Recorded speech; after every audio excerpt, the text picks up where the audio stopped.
Oke, kita mulai. Maaf ya, gara-gara ada kesalahan teknis. Oke, di sini kami kelompok 1 ingin mempresentasikan tentang isu kontekstual terkait sila pertama, yaitu sila ketuhanan yang Maha Esa. Lanjut.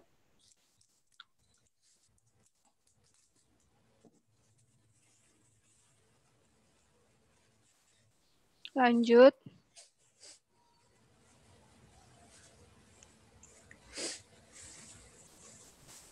Oke, kelompok 1 dengan dosen pengampu, yaitu Bapak Samsul. Lanjut. Nah, izinkan saya ingin memperkenalkan rekan-rekan saya. Ada Agus, Alvira, Alia, saya, Zela, Apis, Aptika, Hapso, Haidar, Hamidah, Rozin, Angelika, Audrey, dan Aura. Langsung. Selanjutnya. Oke, saya persilakan rekan saya untuk memperjelas mengenai sejarah sila pertama. Jadi, sejarah sila pertama itu sendiri dimulai dari adanya Piagam Jakarta pada tanggal 22 Juni tahun 1945, di mana sila pertamanya berbunyi ketuhanan dengan kewajiban menjalankan syariat Islam bagi pemeluk-pemeluknya. Lalu, pada tanggal 18 Agustus 1945, Piagam Jakarta ini tuh diubah menjadi Pancasila, itu pada saat sidang perumusan dasar negara, yaitu sidang BPUPKI. Nah, bunyi sila pertamanya sendiri itu juga jadi berubah. Bunyinya ketuhanan yang Maha Esa.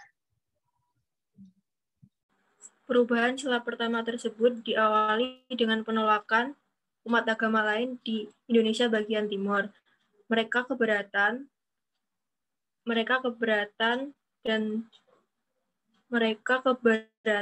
dan tidak akan bergabung pada republik jika sila pertama tersebut tidak diubah.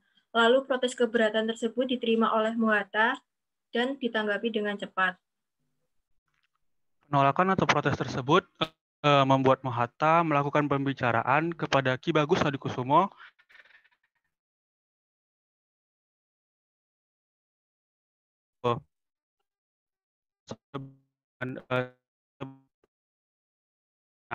namun Muhatta ini berusaha terus untuk membujuk Ki Bagus Hadikusumo agar merubah sila tersebut.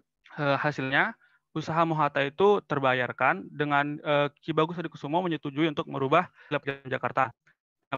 Itu dengan menghapus kalimat dengan kewajiban menjalankan syariat Islam bagi pemeluknya, yang kemudian ditambahkan kata yang Maha Esa. Nah, dengan begitu berubahlah sila pertama dari Piagam Jakarta menjadi Pancasila yang sekarang. Mungkin segitu sejarah dari sila Pancasila. Kami serahkan kepada moderator. Oke, selanjutnya.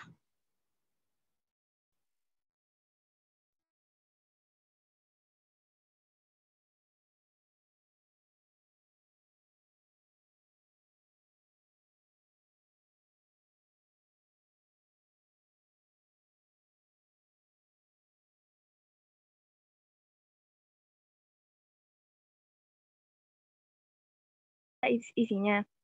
Kemudian yang kedua yaitu negara hadir untuk menjamin kebebasan beragama dan berkeyakinan bagi setiap warga sebagaimana ditegaskan dalam pasal 29 UUD 1945. Kemudian yang ketiga yaitu negara harus memberi ruang yang sama bagi semua agama dan keyakinan. Hal ini diwujudkan dengan negara ini membangun tempat-tempat ibadah, kemudian juga membebaskan bagi pemeluk agama untuk mendirikan organisasi-organisasi yang juga harus.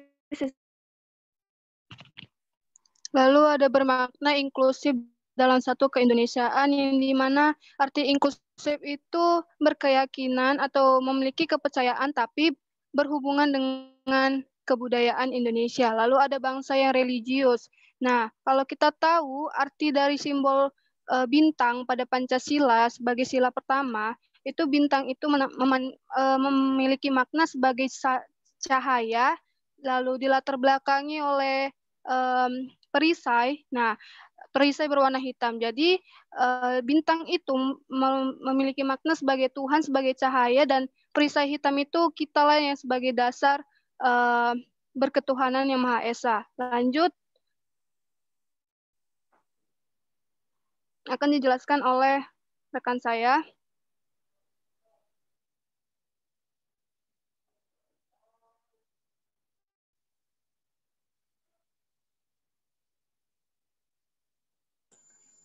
Yang selanjutnya ada dasar atau sila atau landasan atau dasar hukum yang berhubungan dengan sila pertama. Yang pertama, Undang-Undang Dasar 1945 itu ada pasal 28E ayat 1 yang bunyinya setiap orang bebas memeluk agama dan beribadah menurut agamanya, memilih pendidikan dan pengajaran, memilih pekerjaan, memilih kewarganegaraan, memilih tempat tinggal di wilayah negara dan meninggalkannya serta berhak kembali. Kemudian ada pasal 28E ayat 2 yang bunyinya setiap orang berhak atas kebebasan meyakini kepercayaan, menyatakan pikiran dan sikap sesuai dengan hati nuraninya. Yang selanjutnya ada pasal 28I ayat 1 yang berbunyi hak untuk hidup, hak untuk tidak disiksa, hak kemerdekaan pikiran dan hati nurani, hak beragama, hak untuk tidak diperbudak, hak untuk diakui sebagai pribadi di depan hukum, dan hak untuk tidak dituntut atas dasar hukum yang berlaku surut adalah hak asasi manusia yang tidak dapat dikurangi dalam keadaan apapun. Yang terakhir dari UUD 1945 ada pasal 29 yang menyatakan bahwa negara berdasar atas ketuhanan yang Maha Esa dan negara menjamin kemerdekaan tiap-tiap penduduk untuk memeluk agamanya masing-masing dan untuk beribadah menurut agamanya dan kepercayaannya itu. Yang selanjutnya akan dijelaskan oleh Aktika. Baik, menurut Undang-Undang Pasal 22 Undang-Undang Nomor 39 Tahun 1999 ayat 1, setiap orang bebas memeluk agamanya masing-masing dan untuk beribadat menurut agamanya dan kepercayaannya. Kemudian ayat 2, negara menjamin kemerdekaan setiap orang memeluk agamanya masing-masing dan untuk beribadah menurut agama dan kepercayaannya itu. Kemudian dalam pasal 18 ayat 1, 2, dan 3 Undang-Undang disebutkan bahwa pada ayat 1 setiap orang berhak atas kebebasan berpikir, berkeyakinan, dan beragama. Hak ini mencakup kebebasan untuk menganut atau menerima suatu agama atau kepercayaan atas pilihannya sendiri, dan kebebasan baik secara individu maupun bersama-sama dengan orang lain dan baik di tempat umum atau tertutup untuk menjalankan agama atau kepercayaannya dalam kegiatan ibadah, ketaatan, pengamalan, dan pengajaran. Kemudian ayat 2, tidak seorang pun boleh dipaksa sehingga mengganggu kebebasannya untuk menganut atau menerima suatu agama atau kepercayaannya sesuai dengan pilihannya. Kemudian yang terakhir ayat 3, kebebasan untuk menjalankan agama atau kepercayaannya seseorang hanya dapat dibatasi oleh ketentuan hukum yang diperlukan untuk melindungi keamanan, ketertiban, kesehatan, atau moral masyarakat atau hak dan kebebasan mendasar orang lain.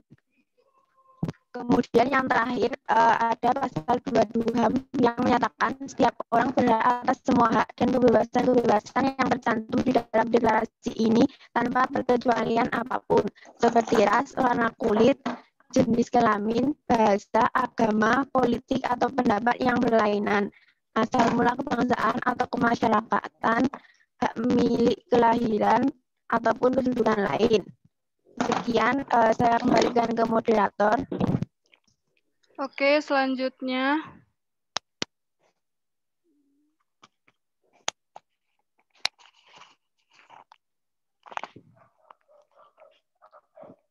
Ada penerapan sila pertama. Silakan rekan saya.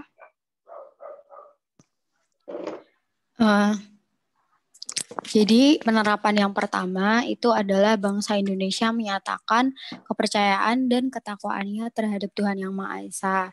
Yang kedua adalah dengan membina kerukunan hidup antara sesama umat beragama. Dan yang ketiga adalah sikap saling menghormati kebebasan menjalankan ibadah sesuai dengan agama dan kepercayaan masing-masing. Penerapannya itu bisa dengan bisa dengan tidak mencela, tidak menghina, memberikan ruang beribadah yang bebas, lalu tidak menyinggung perasaan satu sama lain, dengan menghargai bahwa setiap agama itu memiliki cara beribadah masing-masing. Terus bisa juga dengan contoh nyatanya saling meminjam fasilitas juga bisa. Contohnya ada di Malang waktu itu 2017 ada Masjid Jami yang mereka itu meminjam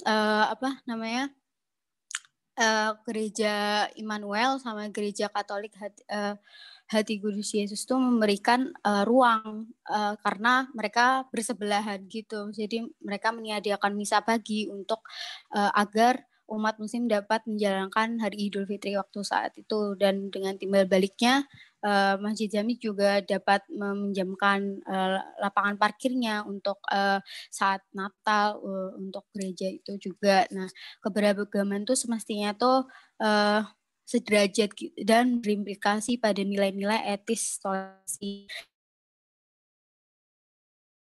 dan mengadvokasi hak humanitas sesamanya dalam beragama. Setelahnya akan dilanjutkan rekan saya, Haidar Amalia. Lalu untuk selanjutnya itu ada mengembangkan sikap hormat, menghormati, dan bekerja sama, saling mengasihi satu sama lain, dan tidak memaksakan suatu agama dan kepercayaan terhadap Tuhan Yang Maha Esa.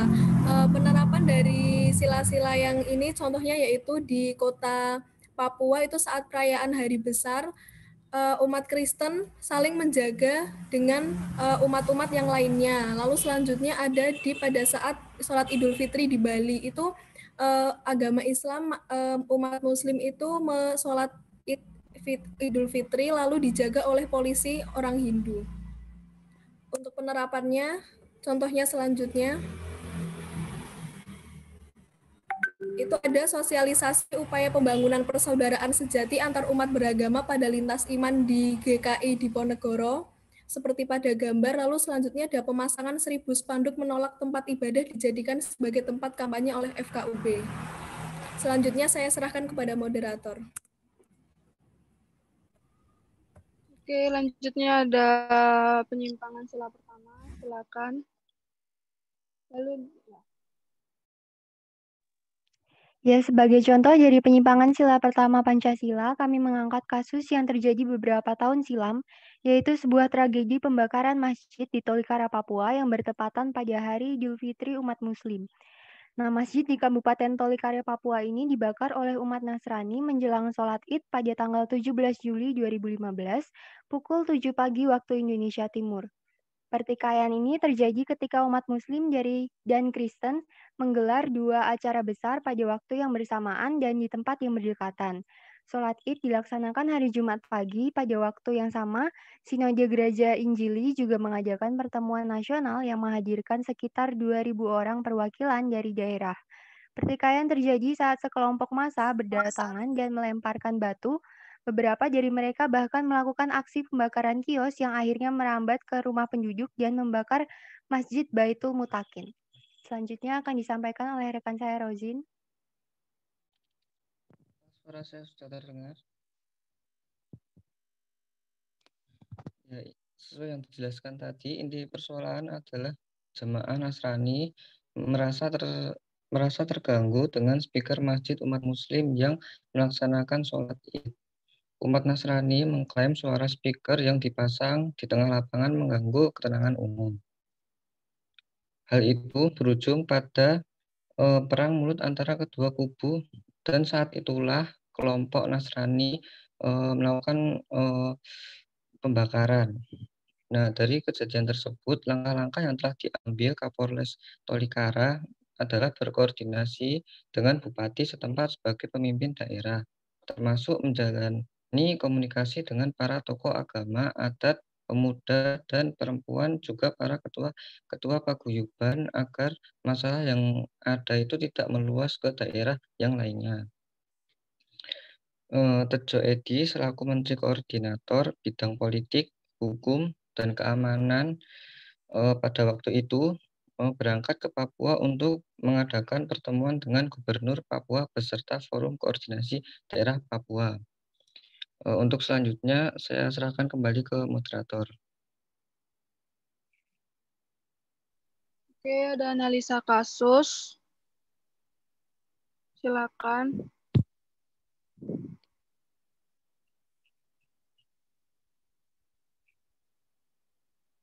Oke. Demikianlah hasil dari diskusi kami. Hasil dari pemaparan materi kami. Kami buka pertanyaan.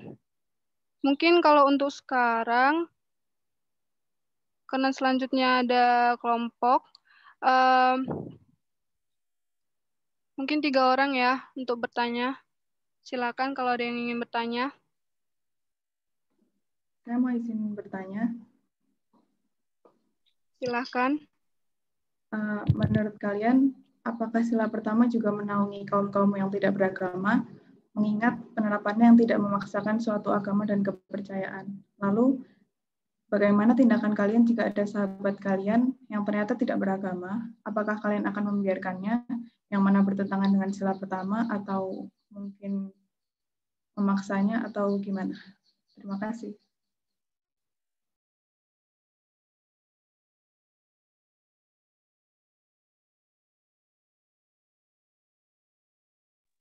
Dari teman-teman kelompok 1 ada yang mau bertanya? Ada yang mau menjawab? Kalau belum ada, mungkin kita bisa tampung dulu.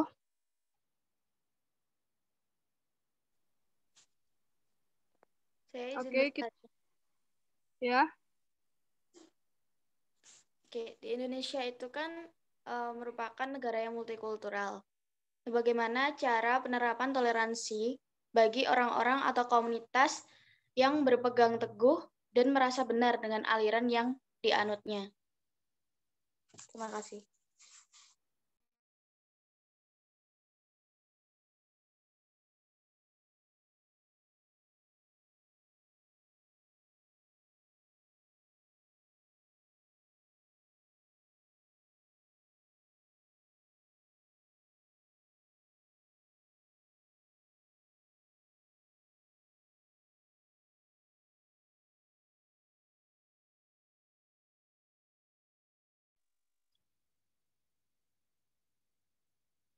Apa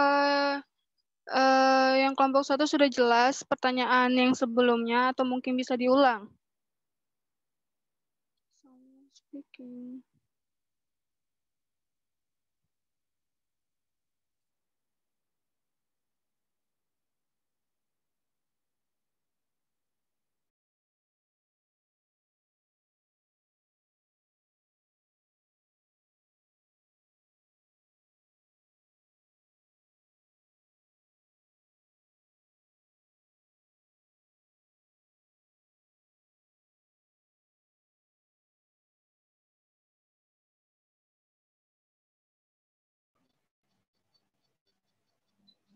Oke, untuk pertanyaan pertama, ada yang ingin menjawab, teman-teman?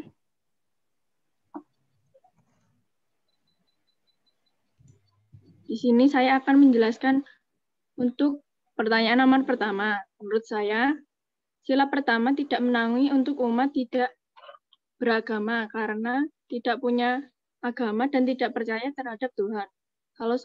Kalau soal pertemanan mungkin tidak sesuai dengan sila pertama, tapi kenyataan di lapangan banyak hal yang dipertimbangkan seperti toleransi dan HAM. Agama tidak mengajarkan kita untuk diskriminatif, bukan berarti kita membenarkan yang tidak punya agama, tetapi kita juga tidak punya hak untuk memaksa. Terima kasih.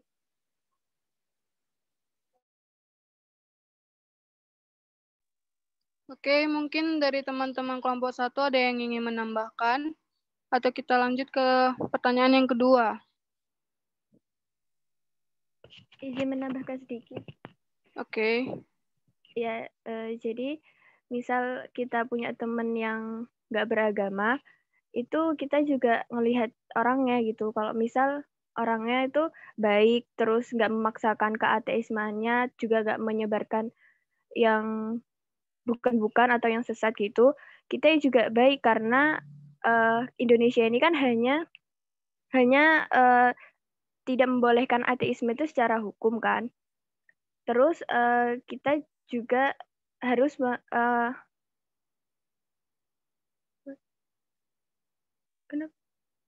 kita juga harus menoleransi orang lain karena orang lain juga punya hak pribadi seperti itu.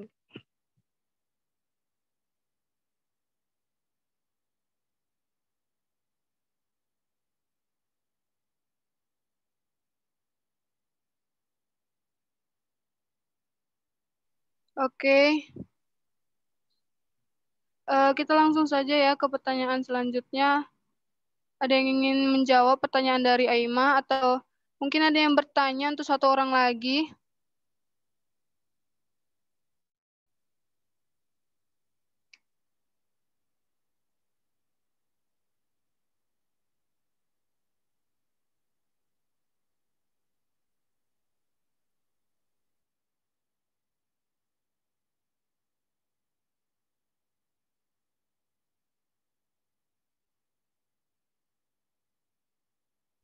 Oke, berhubung karena ada 15 menit.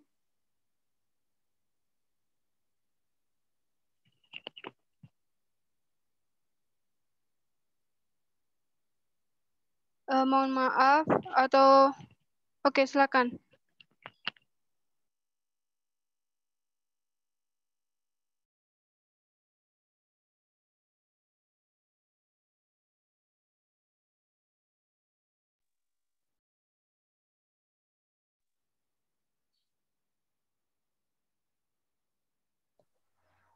Berhubung karena iya, ya sudah, lanjut.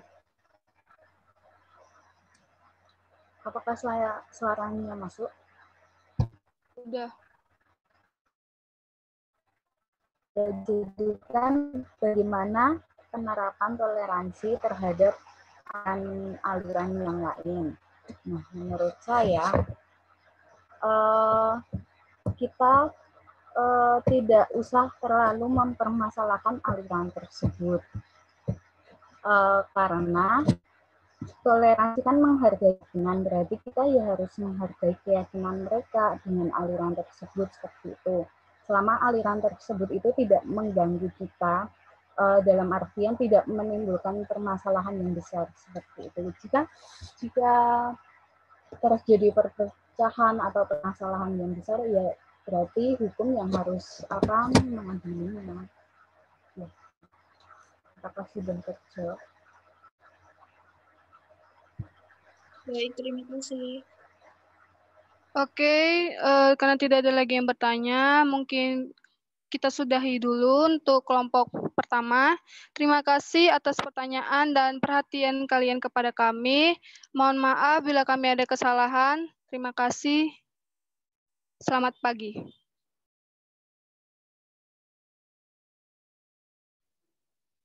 Selamat pagi.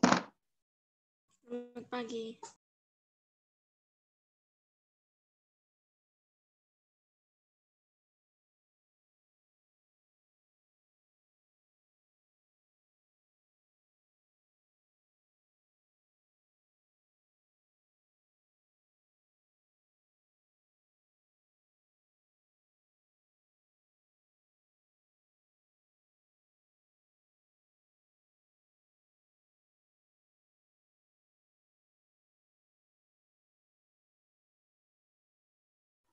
Halo, jadiin aku co-host.